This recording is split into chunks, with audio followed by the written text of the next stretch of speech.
Imagine a world where a single book costs as much as a sprawling vineyard, where knowledge is locked within the silent, echoing walls of monasteries. For centuries, every word of human history, philosophy, and faith was painstakingly copied by hand, a grueling process that made texts impossibly rare and fragile. The dissemination of ideas moved at the speed of a scribe's quill, effectively trapping humanity in an era of intellectual isolation. To break this stagnation, the world required a mechanism of unprecedented power, a tool capable of infinitely multiplying the written word.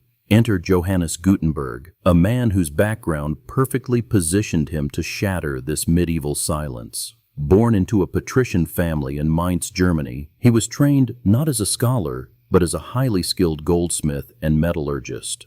This crucial distinction meant he understood the precise, unforgiving nature of metals, the intricate dance of heat and pressure, and the meticulous craft of casting fine details. His hands were intimately familiar with the very materials that would soon be required to forge a revolution in human communication.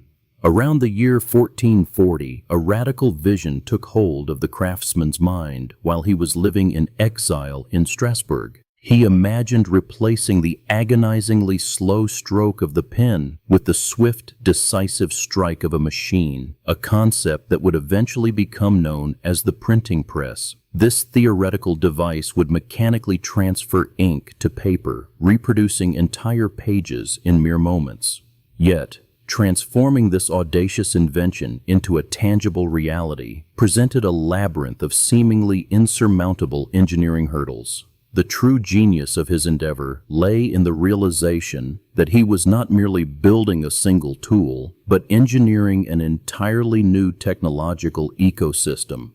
To succeed, he had to perfect a series of interconnected, systemic innovations, each of which had to function flawlessly in tandem with the others. If the metal was too soft, the letters would crush under pressure. If the ink was too thin, it would blur into an illegible mess. Every component demanded absolute precision, forcing him to become a master of chemistry, mechanics, and design simultaneously. The foundational pillar of his entire system was movable type, a revolutionary method of printing utilizing individual, reusable letters cast in metal that could be arranged to form any word or page. While rudimentary ceramic and wooden types had existed in East Asia for centuries, they lacked the durability and uniformity required for high-volume, rapid-fire European alphabetic printing. The German goldsmith needed a material that could melt at a low temperature for easy casting, yet instantly harden to withstand the crushing force of a heavy press without warping. Through exhaustive trial and error, he formulated a brilliant proprietary alloy that changed the course of metallurgy. By combining lead for malleability, tin for strength, and antimony to ensure the metal expanded slightly as it cooled, he created a mixture that filled every microscopic crevice of a mold. This ingenious chemical recipe produced crisp, incredibly durable letters that could be pressed against coarse paper thousands of times without losing their sharp, defined edges, solving the critical issue of material longevity. But creating the perfect metal was only half the battle. He still had to manufacture thousands of these tiny letters with absolute uniform precision. His solution was the adjustable hand mold, arguably the most vital and closely guarded secret of his entire enterprise. This brilliant two-part matrix allowed a worker to rapidly pour molten alloy and eject perfectly identical letters, seamlessly adjusting the width of the mold to accommodate a narrow I or a wide DU while maintaining a perfectly uniform height. With the type finally perfected, a new, frustrating obstacle immediately arose to halt production. Traditional scribal inks were water-based, designed to absorb gently into parchment, but when applied to the new metal type, this liquid simply beaded up and rolled off the slick surfaces. Early test prints resulted in nothing but faint, watery smudges threatening to derail years of painstaking labor and proving that a mechanical press required an entirely new chemical approach to pigmentation. Refusing to accept defeat, the inventor turned away from the scriptorium and looked toward the vibrant studios of Renaissance painters for inspiration. He developed a thick, viscous, oil-based ink utilizing linseed oil, walnut oil, and rich carbon soot, which clung perfectly to the metal faces of his type. This robust, velvety substance transferred to the paper with stunning clarity, leaving a deep, dark impression that would remain brilliantly legible for over half a millennium. The final piece of the puzzle required a mechanism capable of applying immense, perfectly even pressure across the entire surface of the arranged metal type. Drawing inspiration from the agricultural technology of the Rhine Valley, he heavily modified the traditional wooden wine press, transforming a machine meant to crush grapes into an instrument of delicate precision. By engineering a perfectly flat wooden platen and a smooth, heavy-duty screw, he ensured the paper was pressed against the inked letters with exactly the right force. Operating this massive wooden behemoth was a ballet of sheer physical endurance and meticulous choreography. Two men, known as beaters and pullers, worked in a grueling rhythm, carefully dabbing the type with ink balls, loading the damp paper, and throwing their entire body weight against the heavy wooden bar to turn the massive screw. It was a punishing, sweat-drenched labor, yet with every agonizing pull of the lever, they achieved what would have taken a scribe an entire day to complete. Behind the closed doors of his workshop, the physical triumph was entirely overshadowed by a looming financial catastrophe. Developing these interconnected technologies required an astronomical amount of capital, draining the inventor's personal resources and forcing him to seek outside investment to keep the fires of his forge burning. Years of relentless research and development, of casting thousands of pieces of type and building massive wooden frames, had left him teetering on the absolute brink of ruin.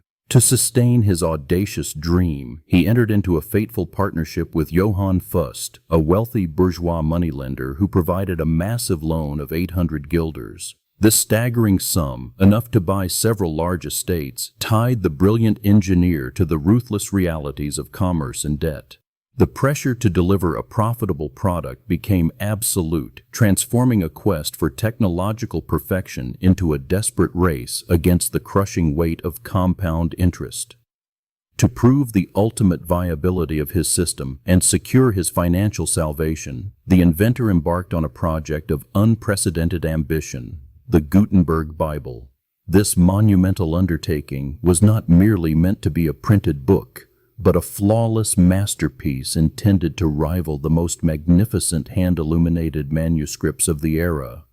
He set out to print approximately 180 copies of the Latin Vulgate, a staggering production run that required millions of individually set metal characters and thousands of calfskin vellums. The aesthetic demands of this sacred text pushed the limits of the new technology to their absolute breaking point. He insisted on a complex two-column layout with exactly 42 lines per page, meticulously justifying the margins to create perfect blocks of text that were pleasing to the discerning eyes of wealthy clerics. The sheer dedication to beauty over expediency showcased a craftsman who refused to let mechanical reproduction strip the written word of its inherent majesty. Yet just as the magnificent Bibles were nearing completion and the promise of immense wealth was finally within grasp, disaster struck the workshop.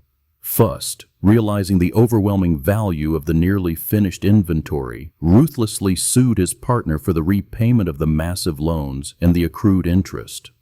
The court ruled in the financier's favor, stripping the aging inventor of his equipment, his specialized type, and the very masterpiece he had sacrificed his life to create. Though the man himself was financially ruined and cast out of his own enterprise, the profound secrets he had unlocked could no longer be contained. The specialized knowledge of metallurgy, chemistry, and mechanics leaked from the fractured workshop, carried by journeyman printers to the far corners of the continent. The intricate system he had so painstakingly engineered was too powerful, too necessary to remain the monopoly of a single moneylender in a German town.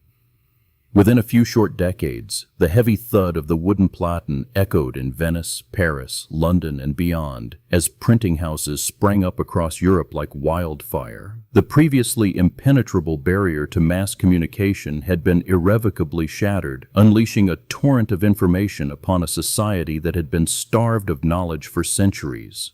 The speed at which this technology propagated was entirely unprecedented, fundamentally rewiring the intellectual infrastructure of the Western world. The immediate economic impact was staggering, as the cost of a book plummeted by an estimated 80%, suddenly bringing literature within reach of the rising merchant class. Knowledge was no longer the exclusive, hoarded treasure of the aristocracy and the church. It became a rapidly circulating commodity. This dramatic democratization of information began to dissolve the rigid social hierarchies of the Middle Ages, empowering ordinary individuals to read, interpret, and question the world for themselves. With the sudden abundance of affordable texts, literacy rates surged, creating a ravenous public appetite for new ideas, poetry, and political discourse. The printing houses became the vibrant epicenters of intellectual life, churning out broadsheets, pamphlets, and manuals that challenged old orthodoxies and sparked fierce public debates. The silence of the medieval era was permanently shattered by a cacophony of printed voices, setting the stage for the most turbulent and transformative centuries in human history. This mechanical marvel served as the indispensable engine of the Renaissance, allowing the rediscovered texts of classical antiquity to be disseminated at scale. The philosophical works of Plato and the engineering treatises of Archimedes, once confined to singular crumbling manuscripts, were suddenly available to scholars across the continent simultaneously. The ability to cross-reference standardized texts accelerated human learning exponentially, creating a shared intellectual foundation that fueled an explosion of art, literature, and humanism. The true disruptive power of the press was unleashed in the early 16th century when a monk named Martin Luther utilized the technology to fracture the hegemony of the Catholic Church. By rapidly printing his fiery theological critiques in the common German vernacular rather than scholarly Latin, he bypassed the ecclesiastical authorities and spoke directly to the masses. The ensuing Reformation proved that movable type was not just a tool for learning, but a formidable weapon capable of toppling empires. Beyond the realms of religion and philosophy, the ability to produce perfectly identical copies of a text catalyzed the scientific revolution. For the first time in history, astronomers in Italy could study the exact same data tables as mathematicians in England, ensuring that complex diagrams and equations were not distorted by the errors of a tired scribe. This standardization of data enabled the vital process of peer review, allowing brilliant minds to collaboratively build upon each other's discoveries across vast geographical distances. As the world transformed around him, the man who had sparked this global conflagration lived out his final years in relative obscurity, supported by a modest pension from the Archbishop of Mainz. He never saw the immense wealth his creation generated, nor could he have fully comprehended the staggering societal earthquakes his wooden machine would trigger. Yet his relentless pursuit of perfection, his willingness to endure ruin for the sake of an audacious idea, fundamentally altered the trajectory of our species. The struggle to invent the printing press remains one of the most profound testaments to the enduring power of human ingenuity. By brilliantly merging the disparate disciplines of metallurgy, chemistry, and mechanics, a single craftsman forged the key that unlocked the modern mind. Every printed page, every digital screen, and every shared idea that shapes our world today traces its lineage back to that dimly lit workshop where a visionary builder dared to give humanity a permanent, unquenchable voice.